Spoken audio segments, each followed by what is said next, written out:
Welcome back, the director, Assaf Lapid. Thank you. Thank you. Thank you. Thank you so much for being here. Thank you, folks, for being a part of this. It's really... Thank you. It's a beautiful film that takes, I think, some profound approaches in its in everything it does, both in cinematically and in actually its approach to Holocaust storytelling, which is the right way to make to make this film. What got you started with all this? Yeah. So first of all, good evening, as I was saying earlier. I kind of grew up knowing about Katsetnik. I had a history teacher when I was like 9, I guess, and she had like an old VHS tape with a collection of testimonials from the Eichmann trial.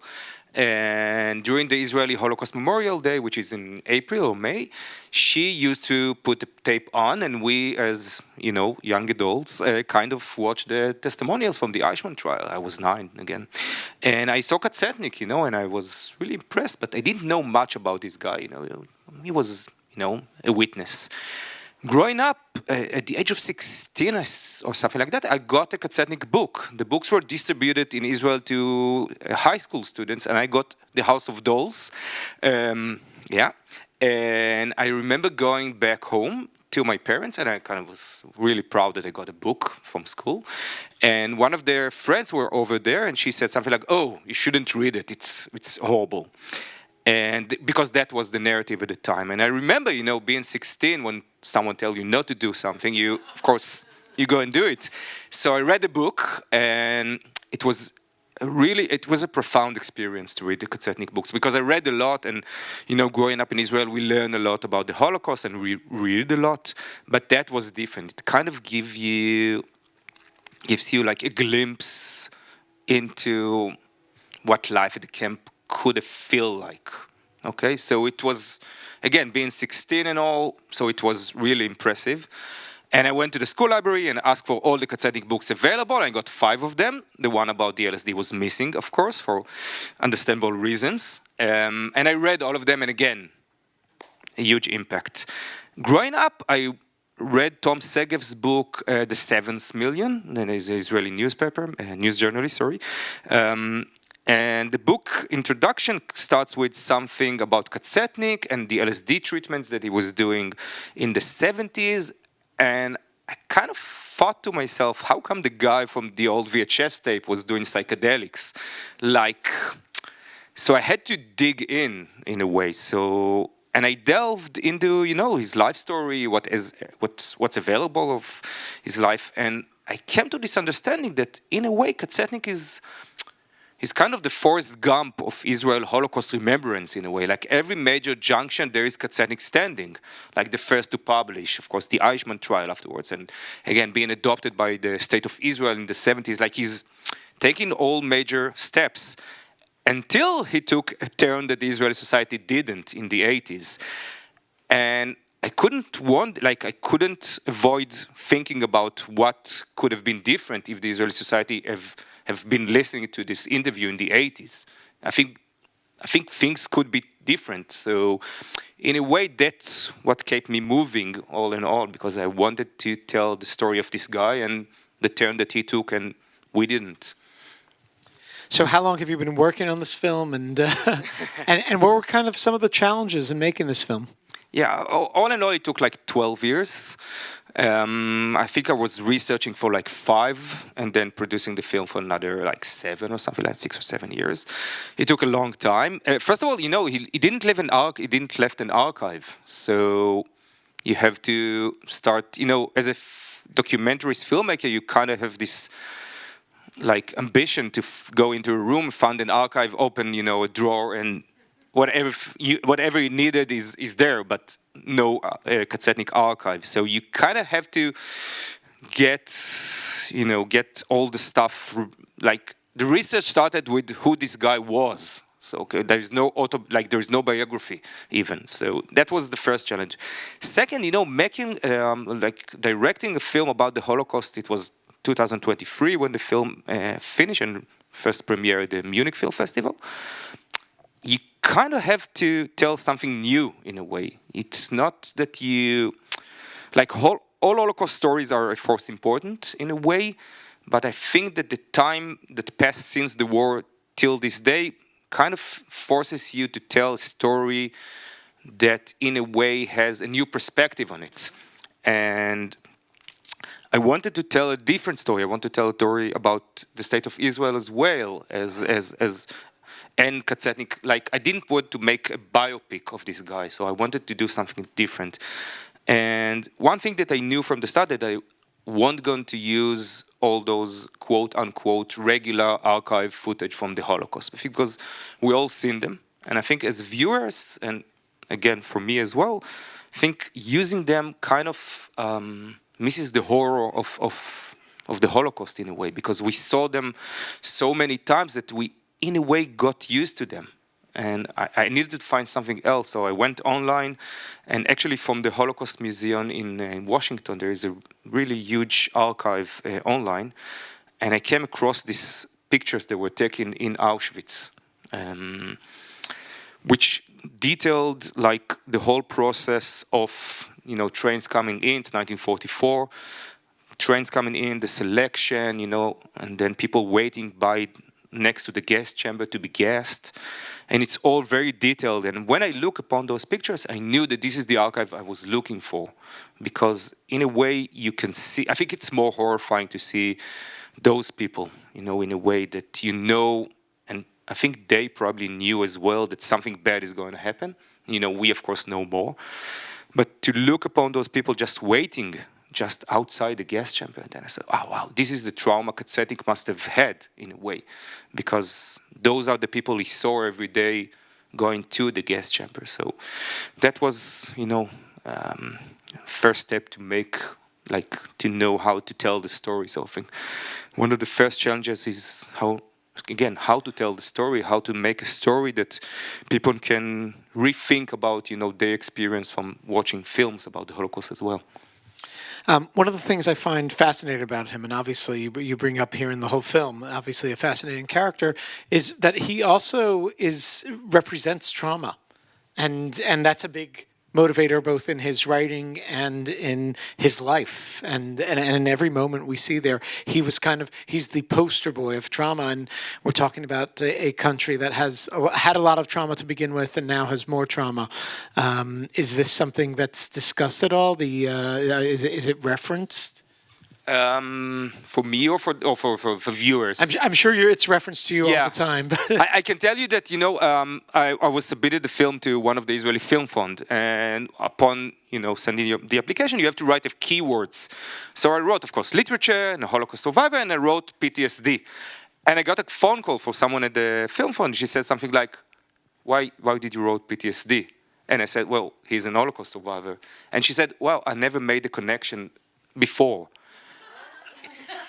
Yeah, it's like, it's banal in a way, but in Israel, we don't think about Holocaust survivors as post-traumatic patients or post-traumatic people in a way. We think about them in a lot of other perspectives, but PTSD is not one of them in a way. So till this day, when I'm screening the film in Israel, a lot of people came to me and say, I didn't think about, you know, PTSD in terms of the Holocaust. You know, so. And I think it makes it very relevant. I wanted to ask a little bit about, just to dive into that change in his philosophy and approach. And you interview that woman from Yad Vashem, who's talking about how Israel adopted his original, the Other Planet. And I don't know if it's still the Other Planet.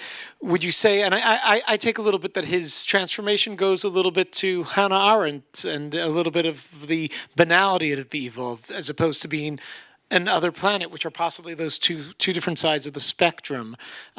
Is Israel, would you say those philosophies now, where are the philosophies today? To say Israel is kind of, you know, it's because there's only one person. Yeah.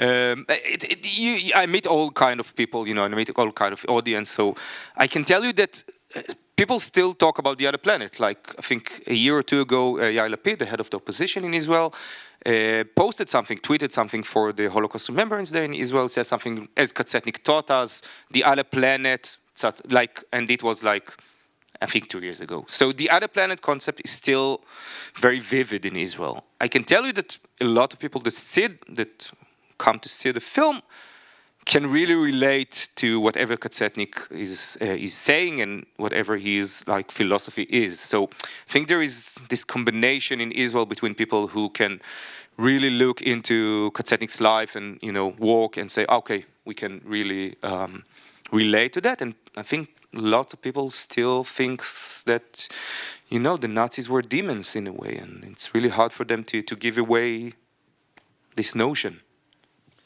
And it's so important. It's amazing to me. I mean, I'm sorry. I was just thinking as you were talking about this, and the fact that it's a country you had mentioned that you grow up on Holocaust, and it's such a big part of it, and not all the lessons are always there, and it's really something that shows how simple it is to be a perpetrator too. I'll ask one more question, then we'll open it to questions from the audience. I'd love to know, since you made the film, what kind of the reactions have been? How has that changed a little bit, your perspective on everything you might have thought you knew? Yeah. First of all, the film, again, was premiered before the October 7 attack, but most of the screening occurred afterwards. So I think it kind of changed the perspective to, like, the lens that people watch the film through, in a way. Like, I think it has, like, after the attack and the war that followed, I think lots of people view the film through that lens, through this, like, what are we doing, what are we going through, what is happening, and et cetera, et cetera. I think it changed a lot. For me, I must say that, politics aside for a second, I met a lot of second-generation viewers that came to me mostly crying and say something about, we never spoke to our parents. Of course, they're deceased now. And now we understand more. So for me, in a way, to see how profound the trauma is and how, like, I knew it in a way, but, meeting those people and kind of look them in the eyes and, just to understand and see the suffering that they had been through as second generation in well, for me it was a very profound experience after meeting this audience with the film was really really powerful. So, yeah. And in many ways he really did. He was the voice for so many who didn't put their voice out there. We'd love to take any of your questions and make you a part of this conversation. We'll pass the microphone around. First of all, I'd like to compliment you on this powerful film and the accomplishment of sharing this with everyone, because it was very impactful. And I don't know how to say his name, Katzetnik. He really was embodying the impending doom of everyone that died. And the way you created this helped me to understand how he was, he had to disassociate to create this person that could write about things, and then he can have his life. But this split in him was obviously, from the trauma. And I never really looked at this, in a film or understood this, but it's helping me to understand how traumatic the event of the Holocaust. Well, I know how traumatic. Well, I wasn't there, so I don't know. But I'm saying he was there, so he was, when he fainted like that, it was like as if everything inside of him died, and it was just so powerful, to see his transformation, and it was comforting to me as a viewer, not knowing him, but to see how he was able to find peace later in his life, and he lived to a ripe old age of 92. Yeah. So I just want to compliment you and ask you, what exactly, how did you find out about him? Was that through the Eichmann trials? No, so again, as I was saying, I kind of knew him from early childhood, because we were seeing his testimony at school. But later on, when I found out about the LSD treatments, then I had to draw, new connections. That was the first motivation, the first, and like what had the movie started with, in a way. Yeah. Thank you. I have two questions. One is, did you want to include his children as adults in the film? And I mean, you must have thought of it, and why aren't they there? And the other is, so he wrote some of his books in Yiddish first. Did he translate himself into Hebrew, or he had another translator? Okay, so the kids first. He has a daughter and a son, Daniela, which is she's a friend now. She lives in Berlin, of all places, but she's great, and we're in very close connection. And another son, Leo, which is also was very helpful during the making of the film. They both was again very cooperative, very helpful, but didn't want to be interviewed. I think the privacy that their father had as like part of his life was kind of went through the genes in a way, so they didn't want to be interviewed. So that's the second question was about Yiddish. Katzedik probably wrote all of his books in Yiddish except for the code, first the last one, Shiviti, but he translated himself into Hebrew in some parts. He had a translator as well. The really interesting fact about him that he told everyone that he wrote in Hebrew and translated into Yiddish, which is of course impossible. But he didn't want to be associated with the Yiddish literature because it was in Israel conceived as the language of the dead people in a way. It's like a really nice Yiddish term that says something like that.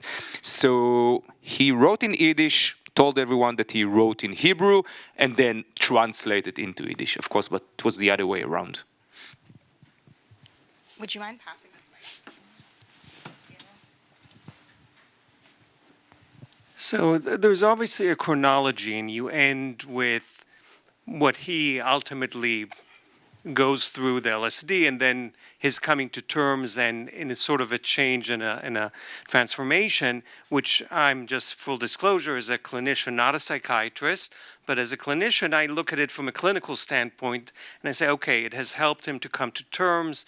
It is wonderful in a way for him, but where is the truth, right? And so because in a sense, in your movie, there's sort of like a giving up on, and I almost heard a criticism of the other planet, as if that was something that Israel was obsessed with, and we shouldn't be obsessed with that anymore. But I'm struggling with that. Why are you struggling? Because I think that the truth is that it is another planet, and I don't think I'm still, you might say, in that genre, or I'm still captivated by that. Okay, so So I think I don't think it's about right or wrong or true or false in a way. Okay, from my perspective, I think that the other planet, when you hold into that concept as a society, not as individuals. Let's talk about societies in a way. I think it prevents you from looking into reality in a way. And I think the Israeli society hasn't started processing the trauma from the Holocaust because, in a way, we are still obsessed with this other planet concept, okay? And I think by looking at, when you think about the lessons, I don't like this word, but the lessons of the Holocaust in a way, and if you kind of say something like, okay, we were living our life and then someone came and just, horrible things happened, it's really hard to prevent them from happening again, okay? And if you kind of, get to look the trauma in the eyes and think about, okay, how can we try to prevent this from happening again? I think it's better as a society. Okay, so it's not about right or wrong or true or false. For me, it's about what makes you move forward. So that's how I see it. And I'll add to I'll add on to that for a moment, and just because I think I'm on the same page that in today's world, there's a question of as Holocaust films continue to be made, it's a question of what is the point in remembering, and I'm constantly trying to understand, as we get a lot of Holocaust films here, to understand the purpose. Is it just to preserve the past, or is it to really learn from it in terms of our society today? And I find that there's this separation, and maybe this is exactly, that concept of the other planet, of the old school of Holocaust films that look at the Holocaust as this play. It's black and white. It's a reality that we can't even imagine, and it's true. I cannot imagine what my great-grandparents went through. But we're seeing this whole new genre of Holocaust films that are in color, that are showing it in the most normal reality. And those have a lot of references, and anybody that will talk about it will talk about that it's important to tell these stories today because this could happen anywhere. This could happen in any society. We know it was not just unique to Germany in 1940 in the 1940s.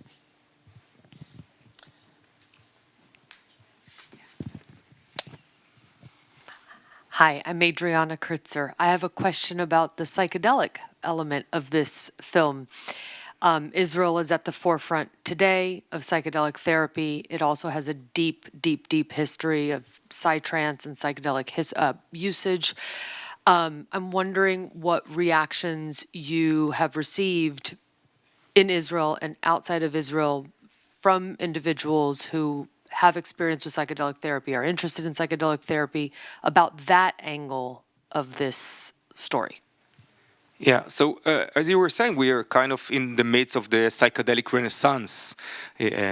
So in a lot of places that I've been screening the film, I think it really depends. Like in Israel, it's really common in a way, and people talk a lot about, psychedelic and psychedelic therapy. And there's a clinic now specialized on ketamine that also only I think it opened like a few months ago, that only specializes on Nova survivors and veterans from the current war. Okay, so it's really part of the tools in the toolbox for treating PTSD in Israel. So I think Israelis are more open to that idea in a way, even though I kind of hear from time to time I hear people talking about drugs and drugs abuse, and of course, so it differs. But in other places, here in the States, because I was in Denver, which is ketamine is legal, so it was different in a way. So it kind of changed from one culture to the other. I can tell you that in Germany, the idea of connecting LSD with Holocaust was unbearable for them. Yeah, so they had really hard time talking about it in the same sentence. We're going to cinemas in Germany like in a month or so, so we'll see how it goes. But the concept of Holocaust and drugs at the same, film was a bit too harsh for them. So again, it's different from one place to another.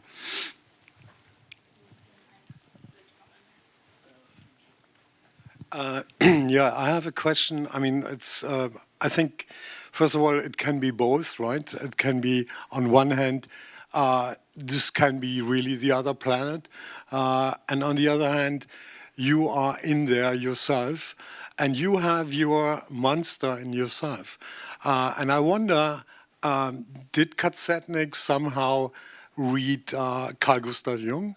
Did he have some idea about the shadow in his, because this is somehow, to me, when you spoke of in the movie, when it speaks about the code, to me it seems that is that sudden revelation that, oh, it could have been me too. So, which is the question which everybody who is somehow has a consciousness has probably asked himself during his lifetime, what would I have done in this situation? Would I have arrived there? Of course, all the Germans would say, no, no, definitely not. I would have been on the other side. Please.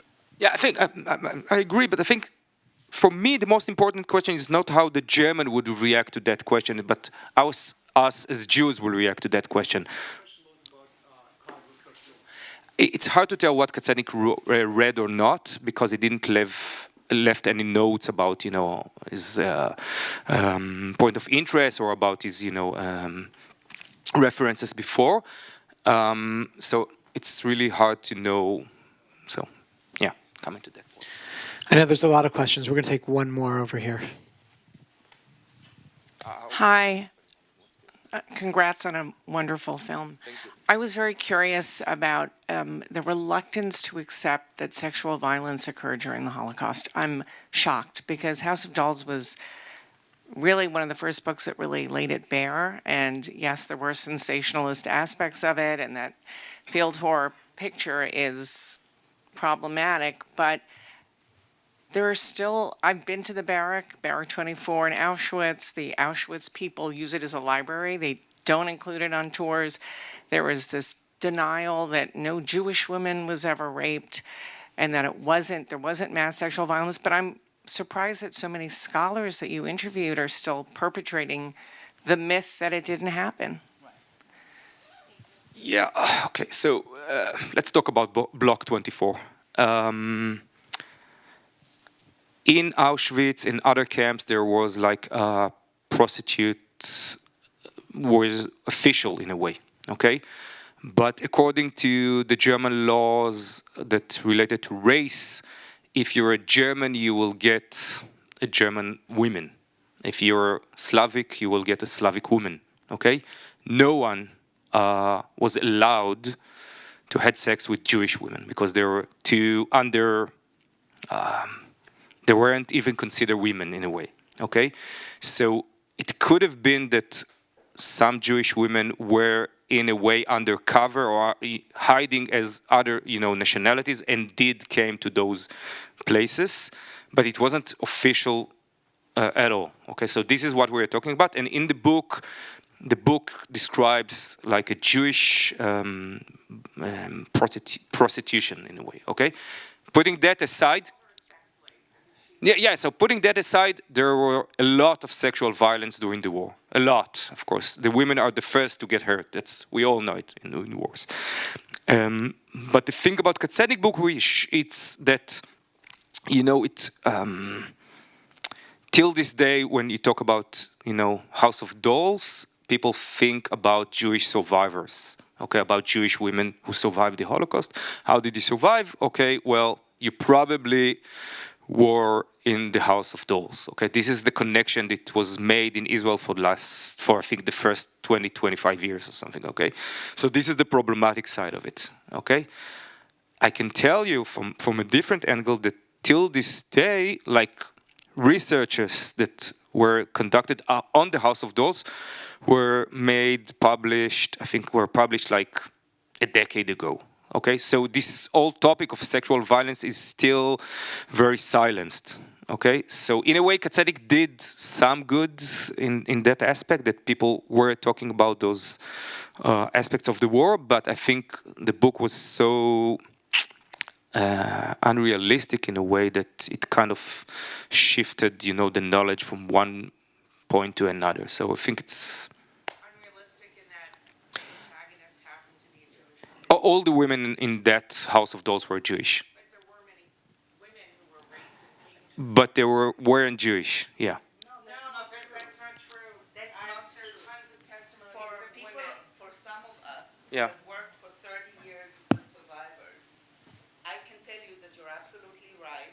It has been a secret. It has been something people didn't want to talk about. But they talked about it to us in our rooms.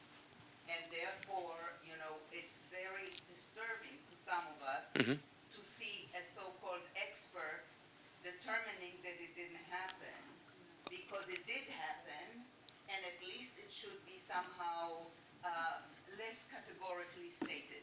Okay, I'm listening. Okay, the official statement by the Yad Vashem and the researcher and scholars that were working there. Yeah, okay, that. Let's try to hear. No, I'll be happy to hear some of the testimony or women survivors that you were talking. She knew characters in the book. She said it was thinly veiled, and she gave testimony at Nuremberg save lives of Jewish women because they were raped, and if they were found to be pregnant. Yeah, but that's something else. It wasn't part of, the House of Dolls, and it wasn't official. It wasn't that sexual violence happened a lot during the war. That's for sure. Okay, and many Jewish people, Jewish women were raped. That's a known fact. Between that and a special place that were made for Jewish prostitution, there is a gap that still need to be filled in a way, or there's still a gap there. Okay, and the book, in a way, describes something that most scholars believe didn't happen. But again, I will be happy to learn more if you have some more information. I want to say this is really a fascinating conversation, and this whole evening really was enlightening. I want to say thank you, Assaf, for being a part of this. Thank you for being a part of this conversation, and please continue the conversation. We hope to see you at other upcoming events, and have a good night. Thank you.